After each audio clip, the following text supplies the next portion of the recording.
Transmarathonienne. Chapitre 1. Marlène. Voilà 4 ans maintenant que Marlène accomplissait le même rituel. Elle se levait à 6 heures du matin, enfilait ses chaussures de running et partait faire le tour du cap d'Antibes. En rentrant, elle s'étirait, prenait une douche, réveillait Camille, qui aurait 7 ans dans quelques semaines, lui faisait prendre son petit déjeuner, l'habillait, la coiffait. Puis l'emmenait chez Sabrina, une amie très chère, qui tenait avec son mari le bar du Pistou, avant de prendre son service à la maison de retraite. Sabrina amènerait Camille à l'école le matin et la garderait après l'école jusqu'à ce que Marlène vienne la chercher. Avant de rentrer, elles prendraient ensemble un petit verre. C'était toujours la même chose, et cela lui allait très bien. Une vie simple, loin des choses occultes qu'elle avait vécues à Paris. Mais cette petite vie avec Camille allait dans quelques jours sombrer dans l'horreur. Ce matin-là, donc, comme tous les matins, Marlène sortit de son petit appartement et se mit à trottiner.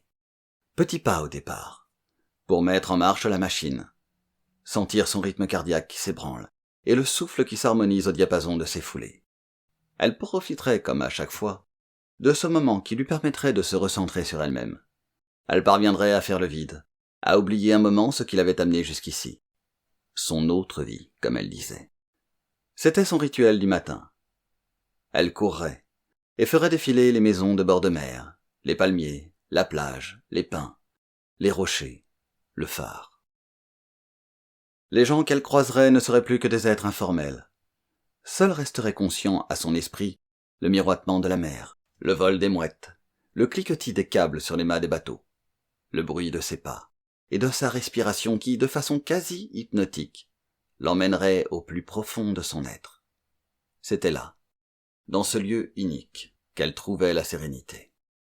Entre son boulot d'aide-soignante à la maison de retraite Les Pins Verts, les extras comme serveuse, au bar du Pistou, près du port, tenu par son amie d'enfance Sabrina, et Camille, qui lui demandait toute son attention, elle n'arrivait à se dégager que quelques heures de temps libre dans la semaine. Ce rituel du matin l'aidait à gérer cette vie de mère célibataire.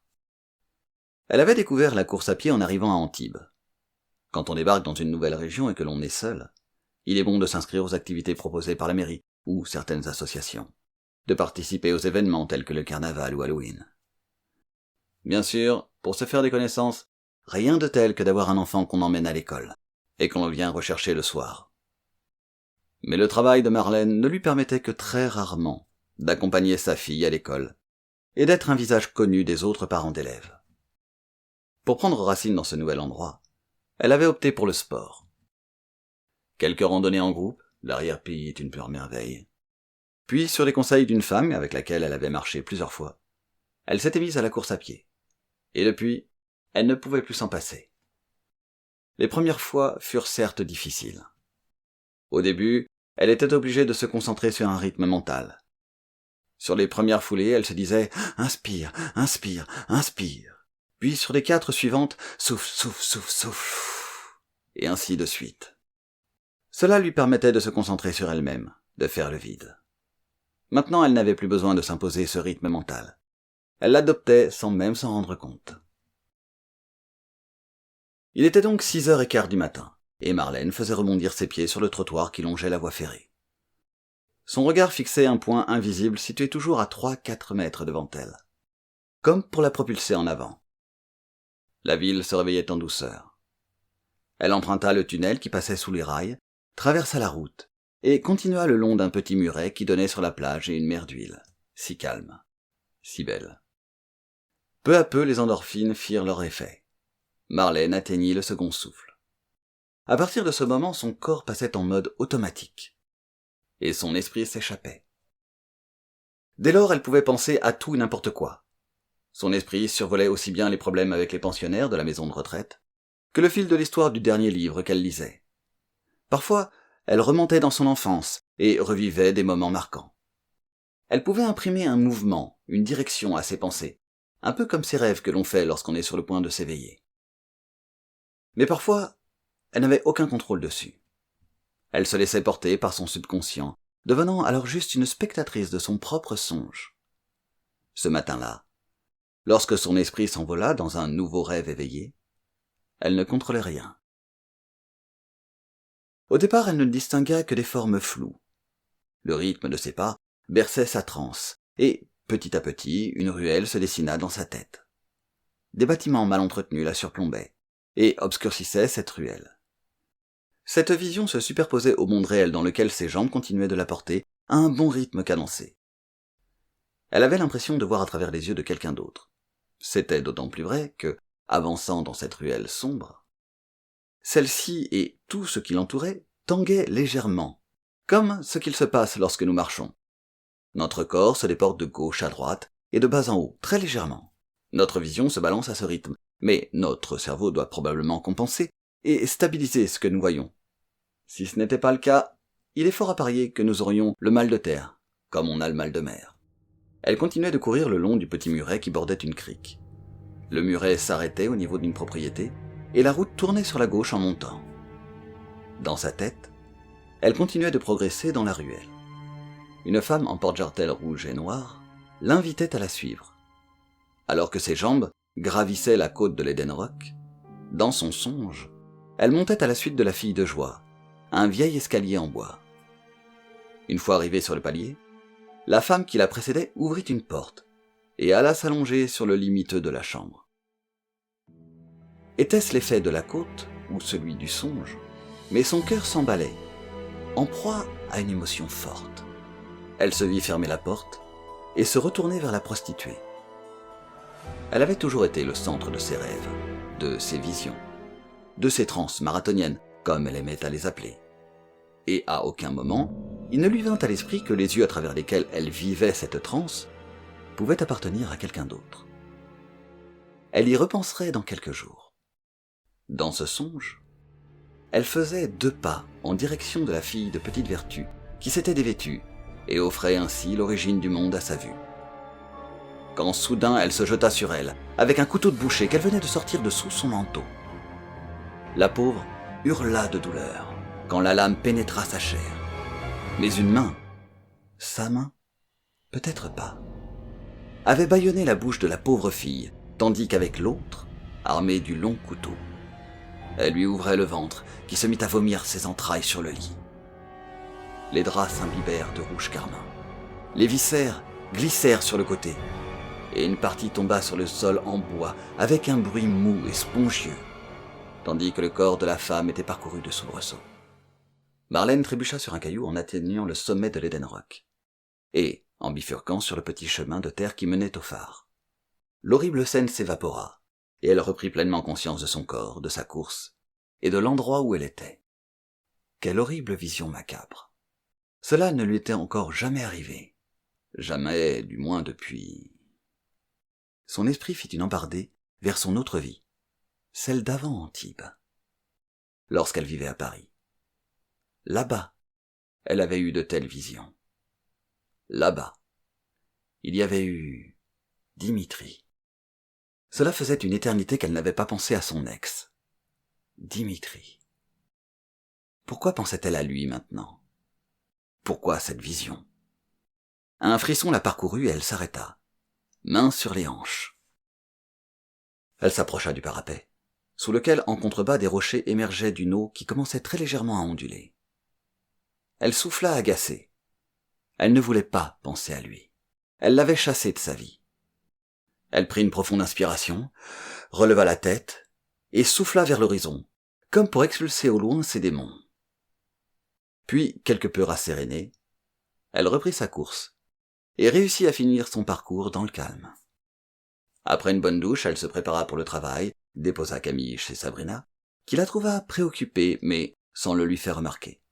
Puis retrouva Séverine, sa collègue à la maison de retraite, qui, elle aussi, nota que Marlène n'était pas comme d'habitude. « Ça va ?» lui demanda celle-ci, alors qu'elles étaient toutes les deux dans le bureau, en train de regarder le planning du jour. Séverine avait fait des études de psychologie. Cela n'avait peut-être rien à voir, mais elle était toujours à l'écoute des autres, et savait voir quand quelque chose n'allait pas. Marlène la regarda, et chassa l'air d'une main comme pour repousser une mauvaise pensée. « Non, non, rien, ça va. » Séverine ne dit rien. C'était ça sa force. Elle n'avait rien besoin de dire. Marlène lui jeta un œil, et se laissa tomber sur une chaise en soufflant. J'ai fait un rêve bizarre ce matin, horrible. C'était... Enfin, je sais pas pourquoi, mais ça m'a fait penser à mon ex. Le père de Camille? Oui. Tu as eu des nouvelles de lui? S'inquiéta-t-elle. Marlène lui avait confié qu'elle avait fui son ex et qu'elle avait trouvé refuge ici à Antibes, mais sans lui en donner les raisons. Non, et j'espère ne jamais en avoir. De toute façon, il sait pas où j'habite. Tu es sûr que ça va? Ouais, ouais, ça va. Lança-t-elle avec entrain, en s'efforçant de sourire et de retrouver sa jovialité habituelle. Bon allez, laisse tomber. Je crois qu'il faut que j'arrête de lire du Maxime Chatham le soir. On commence par qui? Madame Berthold la grincheuse ou Monsieur Guigou le pervers? Séverine n'insista pas. C'était l'une de ses nombreuses autres qualités. Et fit mine de réfléchir, puis elle proposa. Et si on commençait par les couches de Madame de Lavandière? Madame de Lavandière était une vieille peau acariâtre, atteinte du syndrome de SIBO. Autrement dit, la maladie des paix. Marlène s'esclaffa. Et cela sembla la libérer. Ok. Va pour les couches de Madame de Lavandière. La journée se passa sans encombre avec son lot de promenades dans le parc, de pensionnaires atteints d'Alzheimer, qu'il fallait rassurer en leur disant que leurs proches allaient venir, ou avaient appelé, même si ceux-ci parfois n'étaient plus de ce monde. De toute façon, ils avaient oublié. Et ils oublieraient qu'ils avaient posé la question. Alors pourquoi les tourmenter plus que de raison? Il y avait aussi les dentiers qui tombent sous un meuble, ou dans la soupe, les querelles pour une chaise dans la salle à manger, la distribution des médicaments, etc., etc. Puis en fin d'après-midi, Marlène retrouva Sabrina et Marc, son mari, qui tenaient tous les deux le bar du Pistou. Camille était à l'étage en train de faire ses devoirs. Et après que Marlène eut pris un verre de rouge avec Sab, elle s'était découvert un penchant pour le bon vin, elle rentra avec sa fille dans leur appartement de Juan-les-Pins. Camille s'était lavée et s'était mise en pyjama. Elle jouait dans sa chambre avec sa console portable. Marlène préparait le dîner en écoutant les informations à la télé. Le corps d'une prostituée a été découvert dans un petit hôtel du centre d'Antibes. Marlène se retourna vers la télévision et lâcha la casserole qu'elle avait en main. Sur l'écran, le journaliste continuait de parler, mais elle ne l'écoutait plus. En arrière-plan, elle voyait la ruelle qu'elle avait vue dans sa vision. C'était la même ruelle. C'était le même hôtel. Elle perçut 2 mots du journaliste. Couteau et sang. Le souvenir de ce matin, de cette prostituée, le ventre ouvert et le drap sous elle, qui s'imbibait de son sang en corolle grandissante, bondit dans son esprit. Elle revoyait sa main bâillonner la prostituée. Mais ce n'était pas sa main. C'était celle d'un homme. Sa main, la vraie, celle qui ne tenait plus la casserole, tremblait légèrement. Maman? Camille se tenait sur le seuil de la cuisine. Marlène tourna vers elle, des yeux larmoyants, puis tenta de se reprendre. Oui, ma chérie, je me suis brûlée et la casserole m'a échappé des mains. Mentit-elle, alors que la casserole au sol était tout aussi froide et inerte que la pauvre fille de joie sur son lit de sang. Elle ramassa l'ustensile, le posa sur la table, et prit la télécommande pour éteindre la télé. Va jouer, ma chérie. Je t'appellerai quand ça sera prêt. Pendant qu'elle terminait de préparer le repas et qu'elle repensait à tout cela, elle finit par se rassurer, en se disant que ce n'était qu'une coïncidence. Rien qu'une coïncidence. Le meurtre de prostituées était monnaie courante dans les films et les séries policières. N'avait-elle pas lu un roman dernièrement où une femme de petite vertu était assassinée? Oui, c'était probablement ça. Ce matin, son cerveau avait dû aller puiser dans ce souvenir, le modeler en quelque chose d'autre. Peut-être était-elle déjà passée devant cette ruelle et son esprit l'aura intégrée à son rêve éveillé de ce matin. Ouais, c'était ça. Mais oui, bien sûr, c'est ça. Se rassura-t-elle. Elle avait failli croire qu'elle avait eu une vision prémonitoire. Elle se trouva bête d'y avoir cru pendant un instant. Ce sont des choses qui n'arrivent que dans les histoires fantastiques. Dans un coin de sa rétine mémorielle, l'image de Dimitri flotta. Elle secoua la tête et il disparut. Mais un frisson lui remonta le long des bras, jusqu'au cou, et lui redescendit dans le bas du ventre.